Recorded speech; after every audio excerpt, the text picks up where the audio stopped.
ગણિત શાસ્ત્રના પિતા તરીકે કોને ઓળખવામાં આવે છે? ભાસ્કરાચાર્ય, નાગાર્જુન, શકમૂર્તિ કે આર્યભટ્ટ?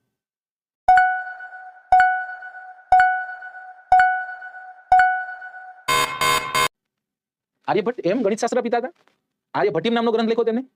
એ આર્યભટ્ટીમ ગ્રંથમાં પાઈની કિંમત આપી હતી 22/7 કે પછી 3.14 એવું કંઈક હતું? હા કે ના?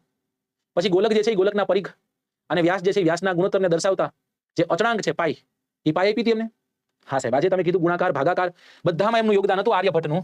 આર્યભટ્ટે લખેલો એક ગ્રંથ જેનું નામ છે આર્યભટ્ટીમ. દોસ્તો આ આર્યભટ્ટીમ નામના ગ્રંથમાં તે જો ગણિત શાસ્ત્ર તો મળે છે આપણને, ગણિત તો મળે છે, ગણિતની સાથે સાથે આપણને ખગોળશાસ્ત્ર પણ મળે છે. આ એ જ વ્યક્તિ છે કે જેને પોતાના પુસ્તકમાં લખ્યું હતું ભાઈ સૂર્યગ્રહણ અને ચંદ્રગ્રહણ રહ્યા ને, એ સૂર્ય, ચંદ્ર અને પૃથ્વી એ એક લાઈનમાં આવતા હોય છે, એના સ્થાનના કારણે બનતા હોય, કોઈ રાહુ કેતુના કારણે નથી થતા. આ એ જ વ્યક્તિ છે જેમને કીધું હતું પૃથ્વી પોતાની ધરી પર ફરે છે.